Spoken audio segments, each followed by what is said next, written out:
जय हिंद दोस्तों, आप सभी लोगों को हमारी इस नई वीडियो में फिर से स्वागत है। आज मैं इस वीडियो में आप लोगों से बात करेंगे KYC, eKYC और CKYC। लेकिन आप लोगों ने KYC को नाम तो सुना होगा, लेकिन आप लोगों ने eKYC और CKYC का नाम नहीं सुना होगा। तो आज मैं इस वीडियो में आप लोगों से सिर्फ KYC के बारे में ही बात करेंगे।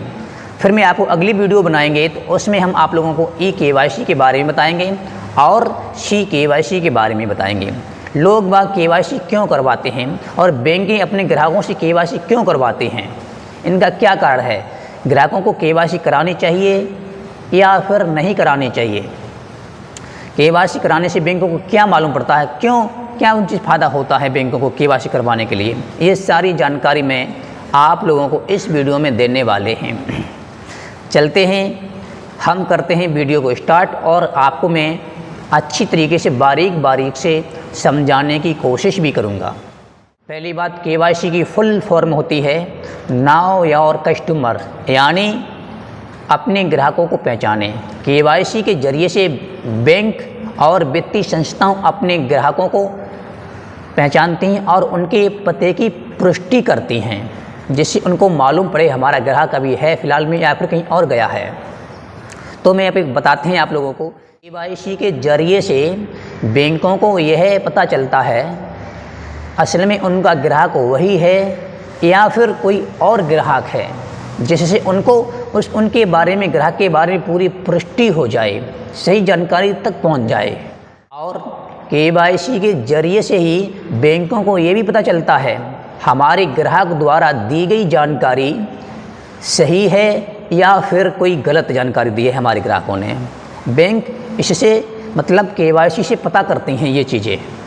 हम आप लोगों को यह भी बताते चलें, KYC के जरिए से ही बैंकों को ये भी पता चलता है मनी लॉन्ड्रिंग यानी अवैध गतिविधियों के लिए तो नहीं किया जा रहा है, मतलब कोई गलत व्यक्ति तो नहीं है, गलत काम तो नहीं कर रहा है, उससे बैंकों को मालूम पड़ जाता है KYC के ही जरिए से। ठीक है, बैंकें KYC के जरिए से ही अपने ग्राहकों से दस्तावेज यानी कागज, डॉक्यूमेंट की भी पुष्टि करती हैं। अपने ग्राहकों से कुछ कागज मांगती हैं, जैसे कि आधार कार्ड, पैन कार्ड और निवास प्रमाण पत्र। अगर तुम्हारे पास निवास प्रमाण पत्र नहीं है तो कोई ज़रूरी नहीं है, आधार कार्ड और पैन कार्ड ही हो जाता है, क्योंकि निवास प्रमाण पत्र इसलिए मांगती हैं पते की पुष्टि करने के लिए। अब तो पूरा एड्रेस अब तो आधार कार्ड में ही आने लगा है, इसलिए निवास प्रमाण पत्र की अब ज़रूरत नहीं पड़ती है लोगों को। अब तो आधार कार्ड से और पैन कार्ड से ही KYC का सिस्टम हो जाता है। उसमें फॉर्म भरना पड़ता है आप लोगों को, फ़ोटो लगती है, सिग्नेचर होकर के और बैंक का अकाउंट पूरी जानकारी हो करके आपकी बैंक की KYC हो जाती है। अगर कोई भी ग्राहक KYC नहीं कराता है तो क्या होगा। अगर कोई भी ग्राहक KYC को नहीं कराता है तो बैंकें उसके अकाउंट को बंद कर देती हैं, यानी होल्ड कर देती हैं। अब बैंक के अकाउंट को होल्ड क्यों कर देती हैं, हम आपको ये भी बताते चलें साथ साथ में, क्योंकि बैंक हर 2 महीने बाद, 3 महीने बाद, 6 महीने बाद, 1 साल बाद पुष्टि करती रहती हैं कि हमारा ग्राहक अभी है फ़िलहाल में या फिर नहीं है।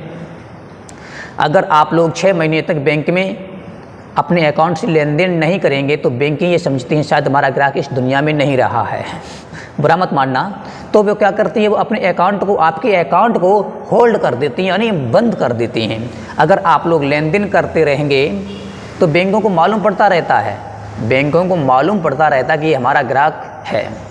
जैसे किसी उदाहरण के तौर पर देखता हूँ, अगर कोई व्यक्ति है आपका हितैषी है, बहुत दूर रहता है वो, अगर वो आपसे फ़ोन पे बात करता रहे तो आपको पता उसके घर परिवार के, उसके हालचाल मालूम पड़ते रहते हैं। अगर वो व्यक्ति आपसे फ़ोन करना बंद ही कर दे तो आपके उसके ना घर के पता मालूम पड़ेगा, घर की स्थिति नहीं मालूम पड़ेगी, ना उस व्यक्ति के बारे में मालूम पड़ेगा। उसी प्रकार से बैंकें होती है ना, यही पता की करती हैं हमारा ग्राहक फ़िलहाल है या नहीं है। और मैं आप लोगों से इतना ही कहना चाहता हूँ, टाइम पर अपना लेन देन करते रहें, जिससे बैंकों को भी मालूम पड़ता रहे हमारा ग्राहक फ़िलहाल में है। आप लोग 6-6 महीने तक लेन देन नहीं करते हैं तो बैंक अकाउंट आपको होल्ड कर देती है, फिर आपको परेशानी होती है। हमने देखा है फिर लोगों का खाता बंद हो जाता है तो वो बैंकों में जाते हैं, लाइनों में लगते हैं, फॉर्म भरवाते हैं, कहीं किसी के पास जाते हैं तो कहीं किसी के पास जाते हैं, उनको बहुत दिक्कत करनी पड़ती है। हम कहते हैं अपने अकाउंट में 1500 रुपये डालते रहें, 500 रुपये उसमें निकालते रहें और डालते रहें, क्योंकि जिससे बैंकों का मालूम पड़ता रहे कि हमारा ग्राहक फिलहाल अभी है। बस अगर ये जानकारी अगर आप लोगों को कैसी लगी है तो प्लीज़, अगर आप लोगों को ये जानकारी अच्छी लगी है तो मैं आप लोगों से सिर्फ एक रिक्वेस्ट करता हूँ, अगर आप लोग हमारे इस वीडियो पर पहली बार हो तो प्लीज़ आप लोग हमारी वीडियो को लाइक कर दें और शेयर करें और कमेंट भी कर दिया करें, क्योंकि मुझे भी मालूम पड़े क्या है। मतलब आप कमेंट करें, चाहे गलत कमेंट करें, ऐसे ही करें, कमेंट करें, वो तो सिर्फ आपके ऊपर होता है, मेरे ऊपर नहीं होता है, लोगों की सोच के ऊपर होता है। फिर मिलते हैं आप लोगों को हम नेक्स्ट वीडियो में। आप सभी लोगों को हमारे इस वीडियो में सभी लोगों को जय हिंद, जय भारत।